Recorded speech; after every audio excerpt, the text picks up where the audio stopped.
After I donated my kidney to her, my daughter kicked me out of her zero home.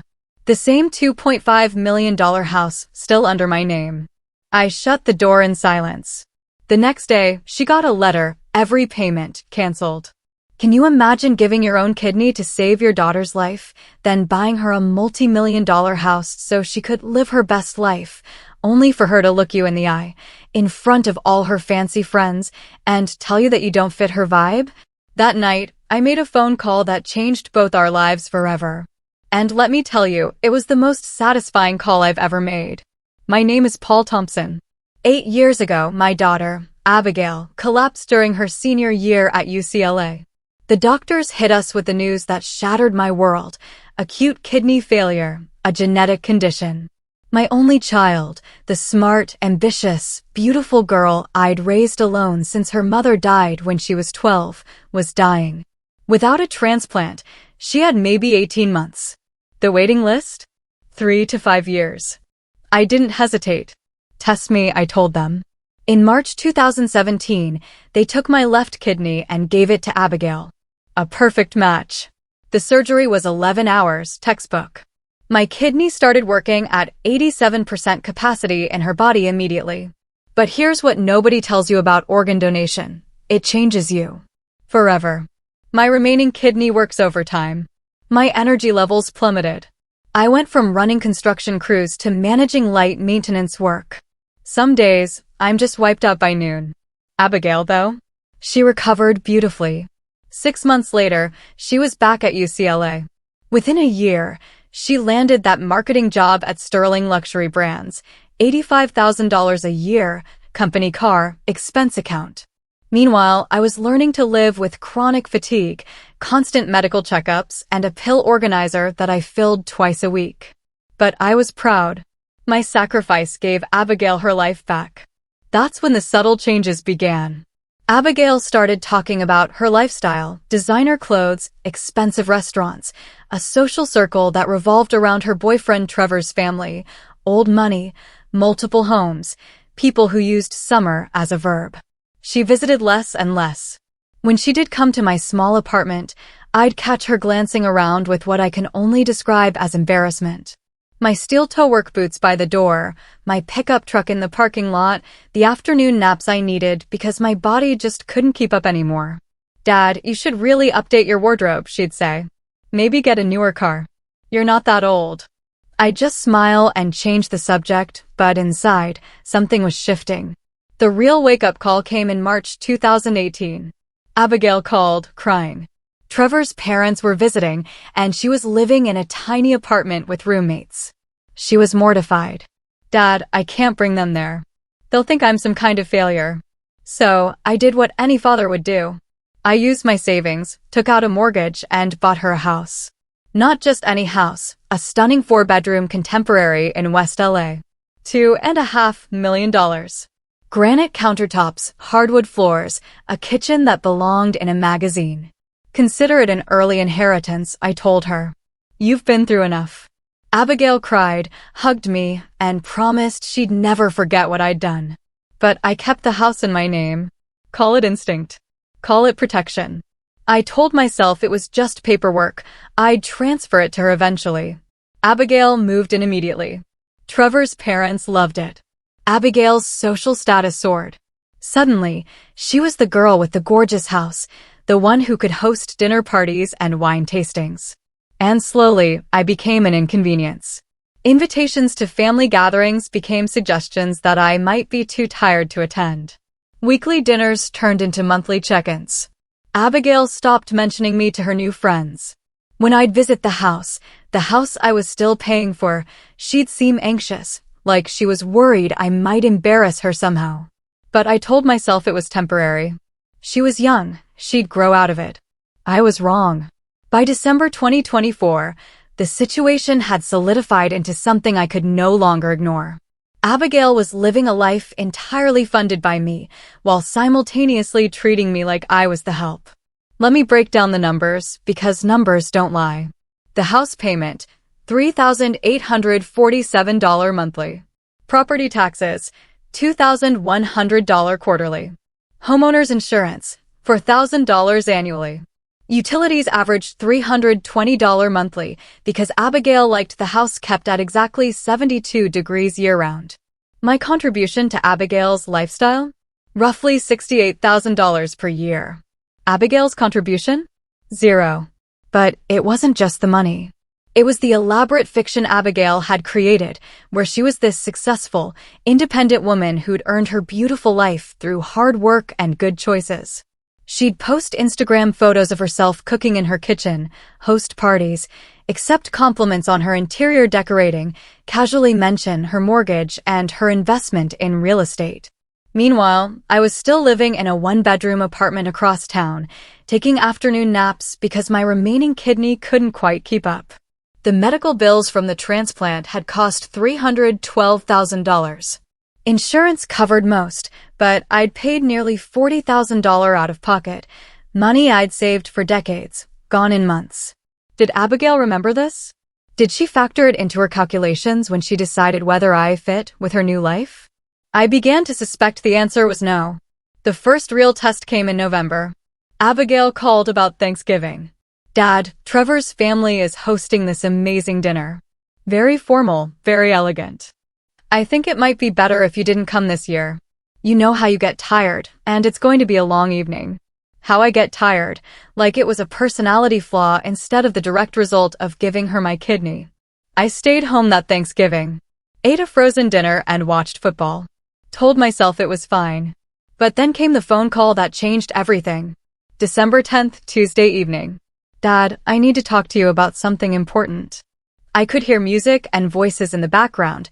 She was already at some event.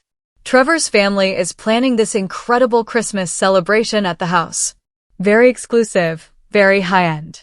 His father's business associates, some local politicians, real networking opportunities for my career. I waited. The thing is, Dad, these are very sophisticated people. Image matters in their world. And I was thinking maybe it would be better if you didn't come to this one either. Abigail, it's Christmas. I know. But you have to understand these people. They're going to judge everything.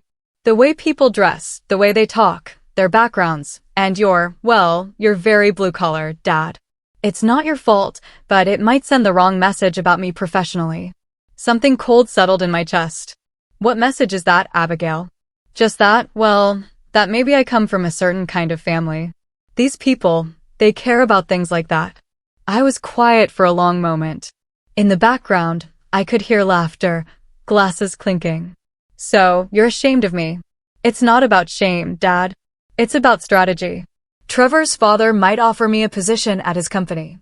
This could change my whole career trajectory. I just need everything to be perfect. Perfect, without the man who'd given her everything. What about Christmas Day itself? Family time. Well, we'll probably still be recovering from the party. Maybe we could do something low-key later in the week. That's when I realized I was at a crossroads. I could continue enabling this behavior, continue being the invisible benefactor who funded Abigail's life, while being excluded from it. Or I could draw a line. The stakes weren't just about respect, though that mattered. They weren't just about gratitude, though that mattered too. The stakes were about who I was going to be for the rest of my life. Was I going to be the man who gave everything and asked for nothing? The father who sacrificed his health and wealth so his daughter could pretend she'd earned her success independently? Or was I going to be the man who taught his daughter that actions have consequences? That respect isn't optional, and that you don't get to erase the people who made your life possible. I looked at the paperwork spread across my kitchen table: house deed, mortgage statements, bank records. Everything Abigail thought was hers was actually still mine. And maybe it was time she learned that. I decided to have one honest conversation before taking any drastic action. Abigail deserved that much. Or maybe I needed it for my own peace of mind. December 12th, Thursday evening. I drove to the house, my house, though Abigail had long stopped thinking of it that way. I used my key, something Abigail always seemed to forget I still had. She was in the kitchen, arranging white orchids in a crystal vase. The whole place had been transformed. Caterers had clearly been through. Furniture polished to a mirror shine. Fresh flowers everywhere. It looked like something from a magazine. Dad, what are you doing here? We need to talk, Abigail. She glanced toward the stairs. Trevor's upstairs getting ready. We have dinner reservations in an hour. This won't take long. I sat down at the kitchen island. The granite countertops were spotless. Everything was perfect, just like Abigail wanted it. I've been thinking about our conversation the other night. Abigail continued arranging flowers, not quite meeting my eyes. About Christmas? Dad, I thought we settled that. We did. That's the problem. She finally looked at me. What do you mean? Abigail, do you remember when you were dying? Her hands stilled on the orchid stems. Dad, that was a long time ago. 8 years. Do you remember what the doctor said? Of course, I remember. But why are we talking about this now? Because I'm trying to understand how we got from there to here. From where to where? I gestured around the kitchen. From me giving you my kidney to you being embarrassed that I exist. Abigail's face flushed. That's not. I never said I was embarrassed. You said I don't fit your vibe. That's different. That's about social compatibility, not about you being ashamed of your father. She set down the flowers and crossed her arms. Dad, you're being dramatic. This is about professional networking. Image matters in business. Whose image, Abigail? Yours or mine? Both? Trevor's family operates at a certain level. They have expectations. What expectations? That the people they associate with pretend they don't have families. Abigail sighed, the sound sharp with impatience. You don't understand how their world works. Their world, not our world. Dad, I'm trying to build something here. A career, a future. Sometimes that requires making strategic decisions about social situations. I felt that cold feeling in my chest expanding. Strategic decisions like excluding your father from Christmas? It's one party, Dad. No, Abigail. It started with Thanksgiving. Before that, it was your birthday dinner, where I might be too tired. Before that, it was the housewarming party where you thought I might not connect with your friends. Her jaw tightened. Those were legitimate concerns. Legitimate concerns about what? About me embarrassing you? About me not understanding the social dynamics? Because I'm blue collar? Because I'm not used to these environments? You mean because I work with my hands? Because I drive a pickup truck? Because I take naps in the afternoon? Abigail's voice rose slightly. I mean, because you don't know how to navigate high-stakes social situations. High-stakes social situations in the house I bought you? With the kidney I gave you. She went very still. Don't what? Don't mention the inconvenient facts? Don't use the kidney thing as emotional manipulation. The kidney thing. 8 years later, and my sacrifice had become the kidney thing. Abigail, do you know what my kidney function is now? Dad, please. 23%. Down from 50% before the surgery. Do you know what that means? I know you have some fatigue issues. Some fatigue issues? I gave you an organ, Abigail. A part of my body. It's not growing back. She looked uncomfortable now, shifting her weight from foot to foot. I never asked you to do that. The words hung in the air like smoke. You never asked me to do that, I didn't? The doctors presented options, and you chose to save your life. And I'm grateful. I've always been grateful. Have you? When? When have you shown that gratitude, Abigail? I don't know what you want me to say, Dad. Thank you. Fine. Thank you. But that doesn't mean I owe you my entire social life. Your social life in the house I'm paying for? Abigail's eyes flashed. I never asked you to buy this house either. No, you just cried about how embarrassed you were of your apartment. That's different. How is it different? Because I didn't demand anything? You offered. I offered because I thought you needed help. I thought we were family. We are family. Family that doesn't invite each other to Christmas? Abigail threw her hands up. One Christmas party, Dad. One event that happens to be important for my career. Your career built on my foundation. What's that supposed to mean? It means everything you have came from me, Abigail. Everything. And now you're trying to edit me out of the story. She was quiet for a moment, and I thought maybe I'd gotten through to her. Then she said, Dad, I appreciate everything you've done, but I can't live my life trying to pay back every sacrifice you made. That's not fair to either of us. I'm not asking you to pay me back, Abigail. I'm asking you to remember that I exist. You're asking me to compromise my future for your feelings. And there it was. The thing that had been building between us for years. Finally, out in the open. My feelings versus her future. As if they were mutually exclusive. As if acknowledging me would somehow destroy everything she'd built. I stood up slowly. Abigail, I want you to think about something. Really think about it. What? You won the genetic lottery, getting a father who would give you his kidney. But lottery winners who forget how they got lucky tend to lose everything they won. I headed for the door. Dad, where are you going? Home to my apartment. The one I can afford on a maintenance worker's salary. I paused at the door. Enjoy your dinner reservations. The drive home gave me time to think. And what I was thinking scared me because it felt like clarity.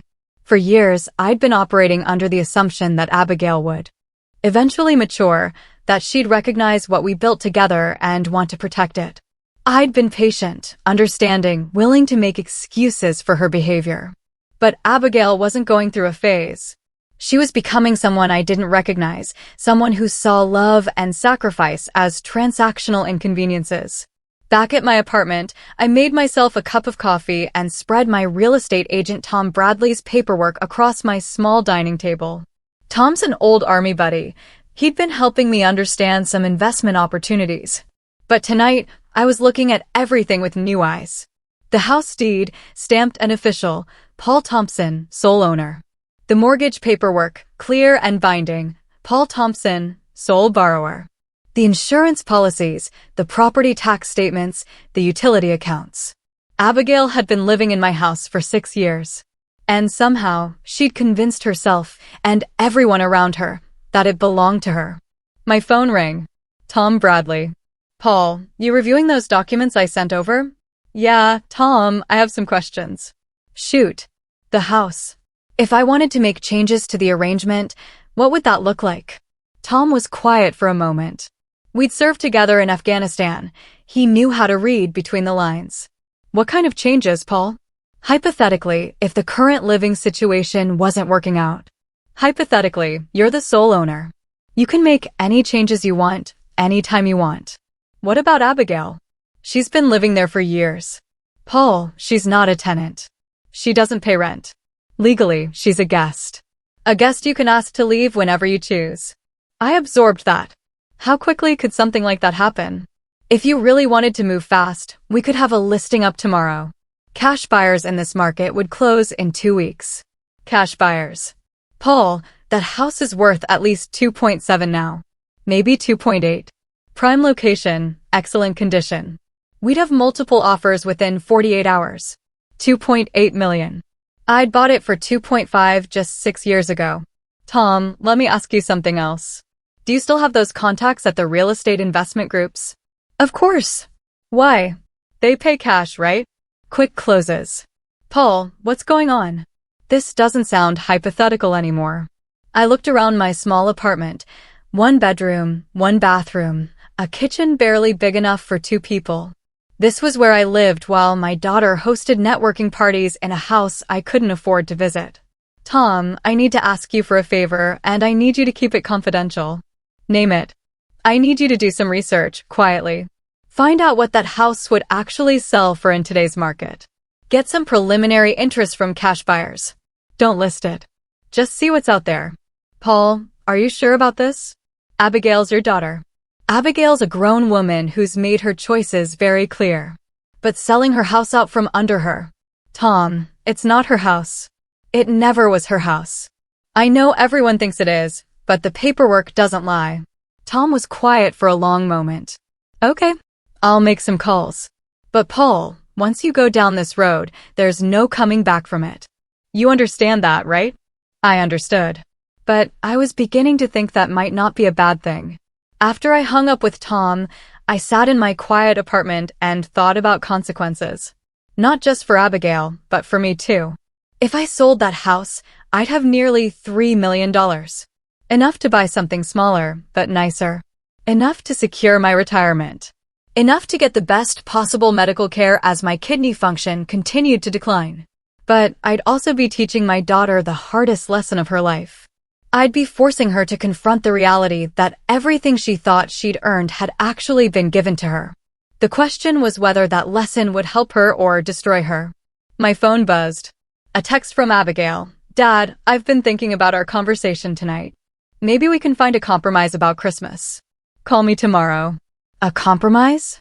Even now, she was thinking in terms of negotiation rather than recognition. I set the phone aside without responding. Tomorrow, I'd call Tom back and tell him to move forward with the research. I'd start the process of reclaiming not just my house, but my dignity. Abigail would learn that compromise requires two people who respect each other. And respect, as she was about to discover, wasn't negotiable. But first, she was going to get one final chance to show me who she really was. December 15th was 3 days away, the night of her Christmas party. I'd be there whether I fit the vibe or not.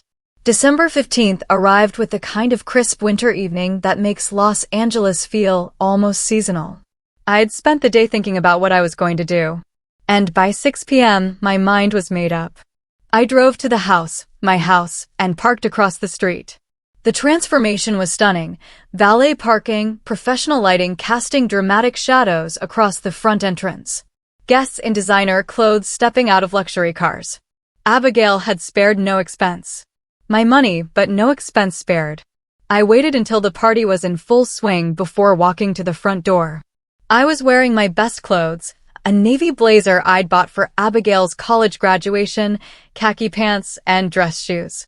Not exactly black tie, but respectful. The front door was open, with a security guard checking names against a guest list. Name, sir? Paul Thompson. He scanned the list, frowned, checked again. I don't see a Thompson here, sir. I'm Abigail's father. And the homeowner.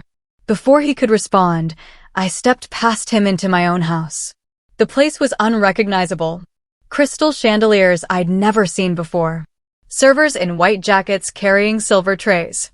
A jazz quartet in the corner where Abigail's dining table used to be. At least 60 people, all of them looking like they'd stepped out of a luxury magazine. I spotted Abigail immediately. She was near the fireplace, wearing a red dress that probably cost more than my monthly rent, laughing with a group that included Trevor's parents. Our eyes met across the room. The laughter died on her lips. I walked toward her, nodding politely to the guests I passed. Several of them looked at me with the kind of curious confusion you see when someone doesn't quite fit the expected pattern. Abigail. I smiled warmly. Beautiful party. Dad. Her voice was tight. What are you doing here? It's Christmas family time, remember? Trevor appeared at her elbow, tall and polished in a perfectly tailored tuxedo. Mr. Thompson, what a surprise. Trevor, nice to see you. Abigail's face was flushed, and I could see her calculating rapidly. How to minimize this disruption? How to manage the situation? Dad, maybe we could step into the kitchen for a moment? Actually, I'd love to meet some of your friends first. I gestured toward the group she'd been talking with. You've told me so much about them. Abigail's panic was barely concealed now. Dad, really, I think, Abigail, darling, aren't you going to introduce us? The voice belonged to an elegant woman in her 60s. Trevor's mother, Margaret Ashford, if I remembered correctly. Old money charity boards. The kind of woman who called everyone darling whether she meant it or not. Of course. Abigail's smile looked painted on. Margaret, this is my father, Paul Thompson. Paul, how wonderful to finally meet you. Margaret extended a perfectly manicured hand. Abigail talks about you constantly. I shook her hand, noting Abigail's surprised expression. Does she? That's nice to hear. Oh yes. She's always mentioning how proud she is of this beautiful home. How she's worked so hard to create this lifestyle. I glanced around the room. It is a beautiful house, isn't it? Exquisite. Abigail has such sophisticated taste. You must be so proud of how successful she's become, building all of this on her own. Abigail was staring at me with something approaching terror. Actually, I said conversationally, I am proud. And though I wouldn't say she built it entirely on her own. Margaret tilted her head, curious. Oh, well, there was the kidney transplant situation a few years back. That was a team effort. The group went quiet. Abigail's face had gone pale. Kidney transplant? Margaret looked between Abigail and me. Oh, Abigail never mentioned that. 8 years ago, she was dying of kidney failure. I donated one of mine. Perfect match, thank goodness. You could hear a pin drop in our little circle. Abigail, Margaret said softly. You never told us you'd had health issues. It was a long time ago. Abigail's voice was barely above a whisper. Not that long, I continued pleasantly. The recovery was quite something. Abigail bounced back beautifully, but the donor recovery is a bit more complicated. My remaining kidney works overtime now. That's why I seem tired sometimes. Abigail mentioned I get fatigued easily. Trevor was looking at Abigail with confusion. You told us your dad had some kind of chronic condition. Well, technically that's true. I smiled.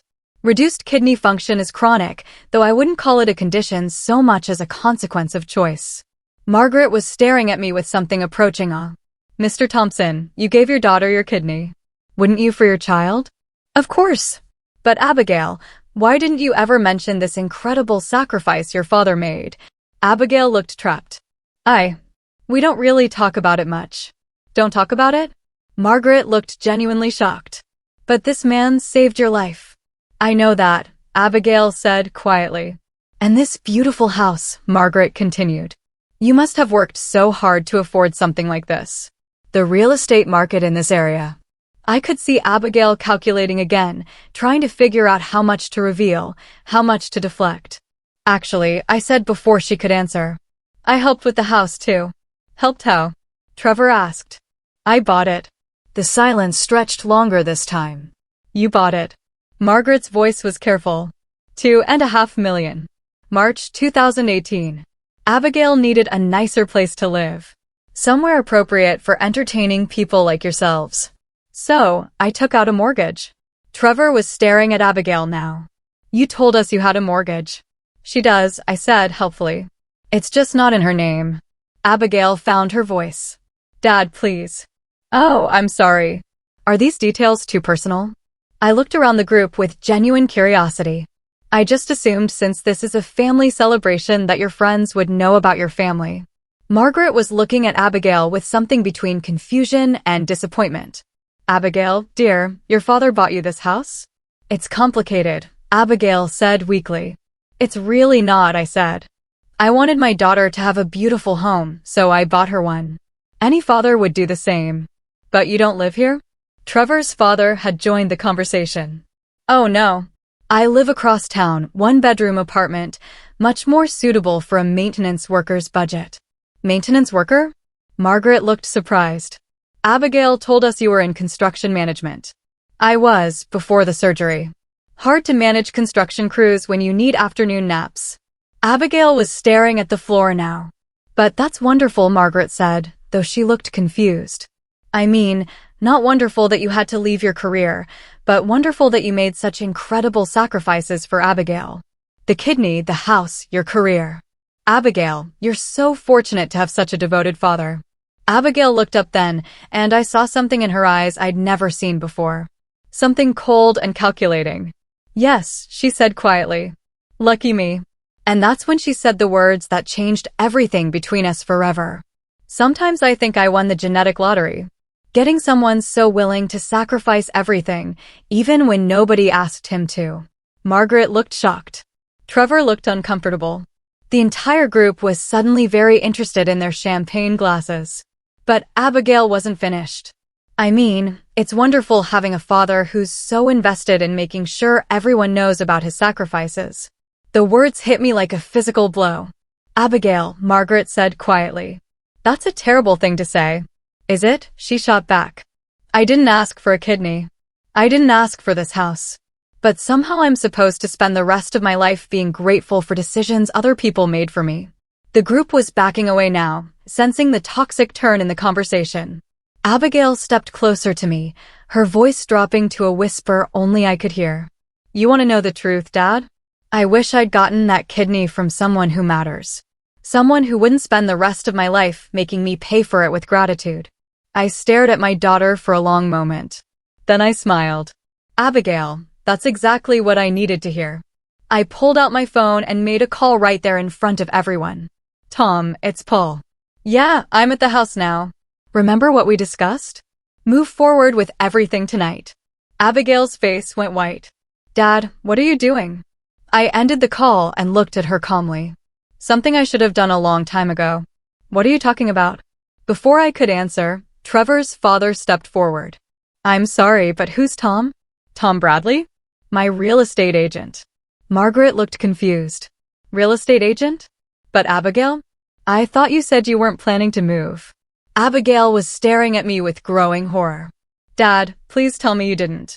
Didn't what? Abigail, you can't sell the house. This is my home. Actually, I said quietly. It's not. Trevor frowned. What do you mean it's not her home? I looked around the group of elegant, sophisticated people who Abigail was so desperate to impress. I mean, the house is in my name. The mortgage is in my name, the insurance, the property taxes, all of it. Abigail lives here, but she doesn't own anything. Margaret gasped.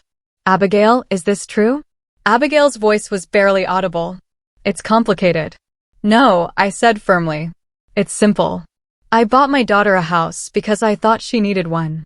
I kept it in my name because I thought we were family. But apparently, we're not. Dad, you can't be serious about selling it. Why not? You just told me you wish someone else had given you that kidney.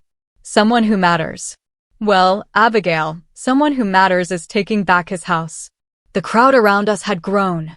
Other party guests were drifting over, sensing drama. Trevor looked stunned. Abigail, you told us your father was just a maintenance worker with health problems. He is, Abigail said defensively. Who bought you a $2.5 million house? Margaret said quietly. And gave you a kidney, added Trevor's father. And whose mortgage payments have been funding your lifestyle for 6 years? I continued. Abigail turned to me, desperation creeping into her voice. Dad, we can work this out. You're upset. I understand, but I'm not upset, Abigail. I'm enlightened. My phone rang. Tom Bradley. Paul, I just got off the phone with the Hendersons. They're still interested. Cash offer, 2.75. 30-day close. You want me to draw papers? I looked directly at Abigail. Make it 2 weeks. Dad, no. Abigail's voice cracked. 2 weeks. Tom's voice was surprised. Paul, that's aggressive. Abigail just informed me that she wishes she'd gotten her kidney from someone who matters. Someone who matters should be able to afford his own housing, don't you think? Jesus, Paul, she really said that in front of 12 witnesses? 2 weeks it is. I'll call them now. I hung up and looked at Abigail, who was now crying openly. Ladies and gentlemen, I said to the gathered crowd. I apologize for disrupting your evening, but I wanted you to know that this beautiful house will be changing hands very soon. If you're interested in the neighborhood, now might be a good time to look around. Margaret stepped forward.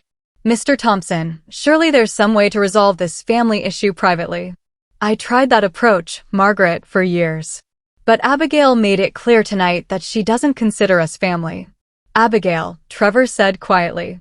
Is this really happening? Abigail wiped her eyes, smearing her perfect makeup. Trevor, I can explain. Explain what? That you've been lying to me about everything? Your house, your success, your relationship with your father. I never lied. You told me your father was some deadbeat who couldn't take care of himself. He can't. Look at him. I smiled. Abigail, in 2 weeks, I'll have nearly $3 million in liquid assets. How much will you have? The question hung in the air. That's what I thought. Margaret looked at Abigail with something approaching pity. Dear, how could you be so cruel to someone who gave you so much?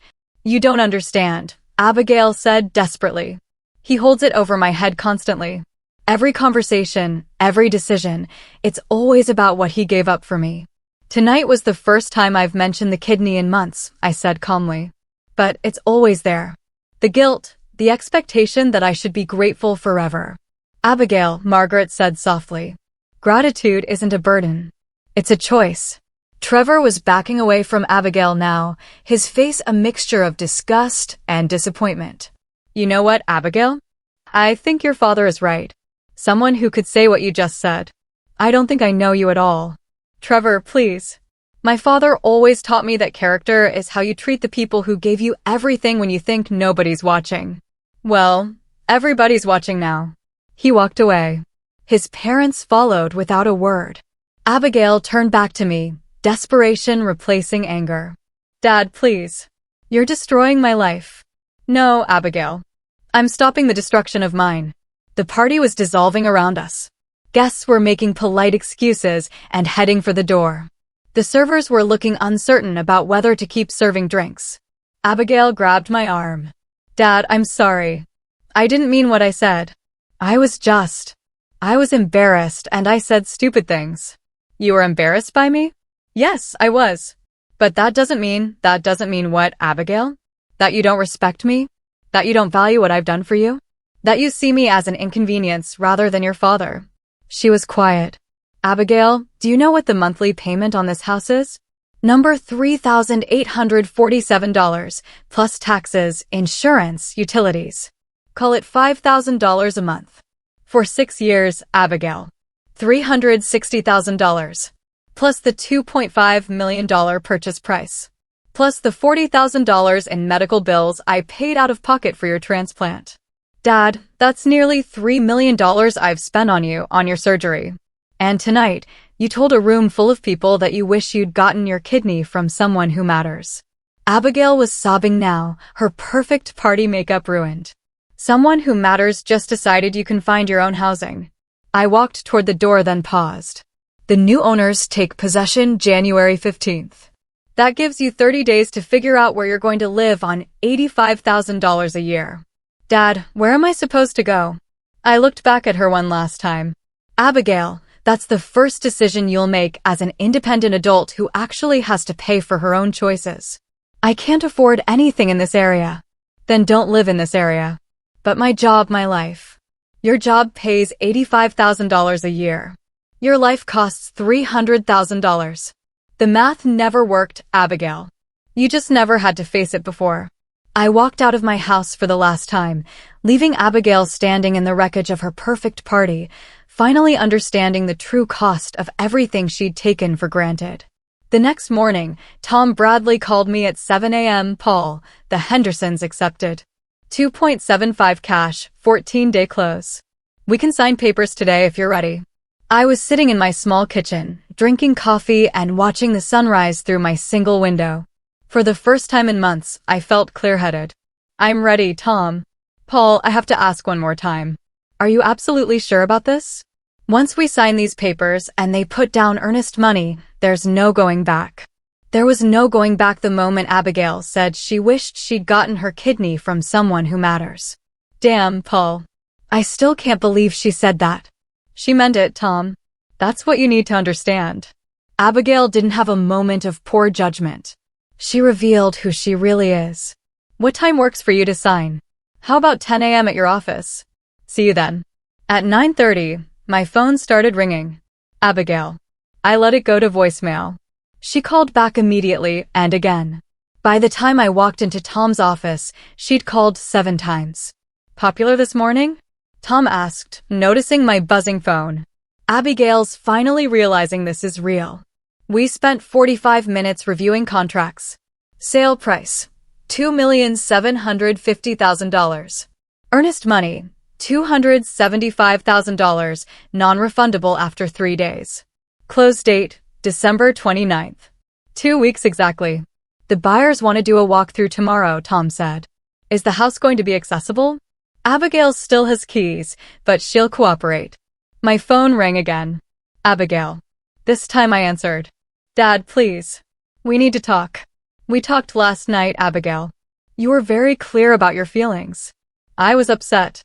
I said things I didn't mean. Which things didn't you mean? That you were embarrassed by me? That you wish someone else had given you a kidney? That I don't matter. She was crying. All of it. I was just, the pressure of the party, trying to impress Trevor's family. Abigail, there will always be pressure. There will always be someone to impress. The question is whether you throw your family under the bus to do it. Dad, you can't sell the house. This is my home. It was never your home, Abigail. It was my gift to you. And you made it clear that gifts from me are unwelcome. That's not what I said. You said you wished the kidney came from someone who matters. I was angry. No, Abigail. You were honest. Maybe for the first time in years. I could hear her breathing, trying to collect herself. Dad, if you sell the house, I'll have nowhere to go. You'll figure it out. You're a smart, successful woman with a college degree and a good job. I can't afford rent in this area on my salary. Then don't live in this area. But my social life, my relationship with Trevor. Abigail, listen to yourself. You're more worried about your social status than your relationship with your father. That's not true. Last night, when you had to choose between defending me and protecting your image, what did you choose? She was quiet. Abigail, I'm going to tell you something, and I want you to really hear it. I don't regret giving you my kidney. I don't regret buying you that house. I don't even regret the 6 years of mortgage payments. Then why are you doing this? Because those weren't investments in your lifestyle, Abigail. They were investments in our relationship. And you've made it clear that our relationship has no value to you. That's not true, Dad. I love you. Abigail, love isn't a feeling. Love is a choice you make every day. And every day for the past 2 years, you've chosen your social status over your family. I can change. Can you? When Trevor's parents invite you to their next event, will you bring me? When your coworkers ask about your father, will you tell them I'm a maintenance worker who gave you a kidney? When someone compliments your house, will you tell them your dad bought it for you? She didn't answer. That's what I thought. Dad, please give me another chance. Abigail, I gave you a chance every day for 2 years. You used every one of those chances to distance yourself from me. If you sell this house, you'll ruin my life. No, Abigail. I'll stop subsidizing the life that was ruining both of us. I looked at Tom, who was trying to pretend he wasn't listening to every word. The papers are signed, Abigail. The buyers take possession December 29th. You have 4 weeks to make new arrangements. Dad, Abigail, I love you, but I won't be taken for granted anymore, and I won't pretend that disrespect is love. I hung up and turned off my phone. Tom looked at me with something approaching admiration. Paul, that took balls. Tom, that took self-respect. I should have done it years ago. The next 3 weeks were a masterclass in cause and effect. Within 24 hours of the party, word had spread through Abigail's entire social circle. Los Angeles high society is surprisingly small, and the story of Abigail's public humiliation was too juicy not to share. Margaret Ashford, it turns out, was not just Trevor's mother. She was also on the board of Sterling Luxury Brands, Abigail's employer. More importantly, she was someone who valued family loyalty above almost everything else. Abigail called me on December 18th, 3 days after the party. Her voice was hollow. Dad, I got called into HR today. I was packing boxes in my apartment, getting ready to move somewhere nicer with the proceeds from the house sale. What happened? Margaret told her friend Patricia about what happened at the party. Patricia sits on our executive committee, and they're questioning my character. They want to know how someone could treat their father the way I treated you. I didn't respond. Dad, they're talking about putting me on administrative leave pending a culture fit evaluation. Sterling Luxury Brands built their reputation on family values and authentic relationships. Having an employee who publicly humiliated the father who'd given her a kidney didn't align with their brand message. What did you tell them? I tried to explain that it was a misunderstanding, that you were being dramatic. I was being dramatic? Yes. You made this huge scene in front of all those people. Abigail, I made one phone call to my real estate agent and told the truth about who owned the house. Everything else was you. She was quiet. What else is happening, Abigail? Trevor broke up with me. I'd expected that. Trevor came from the kind of family that took care of their own. Watching Abigail discard the man who'd sacrificed everything for her was probably more disturbing to him than anything else she could have done. I'm sorry to hear that. Are you? Because it feels like you wanted this to happen. Abigail, I wanted you to understand that actions have consequences. This is what consequences look like. My entire life is falling apart. Your fake life is falling apart. Maybe now you can build a real one. By December 22nd, the story had reached the local news. A reporter had somehow gotten wind of the Christmas party organ donor incident and wanted to interview both of us. Abigail called, panicked. Dad, there are reporters calling me. They want to do a story about us. What kind of story? About family values and gratitude. And Dad, this is going to ruin me professionally. Only if you let it. What do you mean, Abigail? You've already sold the house. The house was never the point, Abigail. The house was just a symptom. A symptom of what? Of you forgetting that the people who love you aren't disposable. On December 24th, Christmas Eve, Abigail showed up at my apartment. I was surprised she even knew where I lived. She hadn't visited in over a year. She looked terrible. Her hair was unwashed, her clothes wrinkled. The polished, sophisticated woman from the party was gone. Dad, can I come in? I stepped aside and let her into my small living room. I lost my job. I'd been expecting this too. I'm sorry, Abigail. They said I violated their core values policy, bringing disrepute to the company brand through personal conduct unbecoming. What are you going to do? I don't know. She sat heavily on my old couch. My rent is $4,000 a month. I had enough savings for maybe 2 months, but without references from Sterling. She started crying. Dad, I'm sorry. I'm so sorry for everything I said, everything I did. You were right. I was ungrateful and selfish, and I took everything you did for granted. I sat down across from her. Abigail, are you sorry because you finally understand what you did wrong, or are you sorry because you're facing consequences? She looked up at me, tears streaming down her face. Does it matter? It's the only thing that matters. She was quiet for a long time. I think both. I think I've been sorry for a while, but I was too proud to admit it. And now that everything's falling apart, I can't pretend anymore. Pretend what? That I did any of this myself. That I earned this life. That I deserve to be embarrassed by the person who made it all possible. I felt something shift in my chest. Not forgiveness exactly, but recognition. This was the first honest thing Abigail had said to me in years. Abigail, do you remember what you said about wishing you'd gotten your kidney from someone who matters? She closed her eyes. I remember. Do you still feel that way? Dad? I felt that way for about 30 seconds. I was angry and embarrassed, and I wanted to hurt you the way I felt like you were hurting me. How was I hurting you? By making me face the truth. By refusing to let me keep pretending I was this self-made success story. We sat in silence for a while. Abigail, the house closes in 5 days. That's not changing.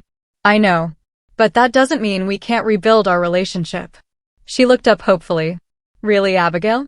I didn't sell that house to punish you. I sold it to save both of us. You were turning into someone I didn't recognize, and I was turning into someone who enabled that transformation.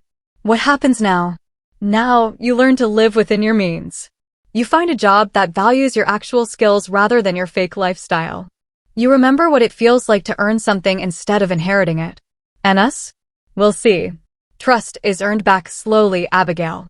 One honest conversation at a time. She nodded, still crying, but somehow looking more like the daughter I remembered. Dad? Yeah, thank you. For the kidney. For the house. For everything. I should have said that years ago. It was a start. 6 months later, I was living in a modest 2-bedroom condo in Manhattan Beach, walking distance from the ocean. The proceeds from the house sale had bought me the place outright, plus enough left over for a comfortable retirement. My kidney function had stabilized at 25%. Not great, but manageable with proper care and regular rest. For the first time in years, I wasn't constantly exhausted. Abigail was living in a 1-bedroom apartment in Culver City, paying $1,800 a month, exactly what someone making her salary should be paying for housing. She'd found work at a smaller marketing firm, making less money, but working for people who cared more about results than connections. We had dinner together every other Sunday. Nothing fancy, usually takeout, Chinese, or pizza, eaten at my small dining table overlooking the beach. Today was one of those Sundays. Abigail arrived at 5:30, carrying a bag of Thai food and looking healthier than she had in years. How was your week? I asked as we unpacked pad thai and green curry. Good, actually. We landed that account I was telling you about, the sustainable clothing line. They liked my ideas about authentic storytelling. Authentic storytelling. Imagine that. She smiled. I know. Ironic. Abigail had learned to laugh at herself over the past few months. It was one of many changes I'd noticed. Dad, I need to tell you something. What's that? I've been thinking about Trevor a lot lately. I waited. not missing him. Exactly. But thinking about why that relationship fell apart so fast. And I think he never actually knew me, the real me.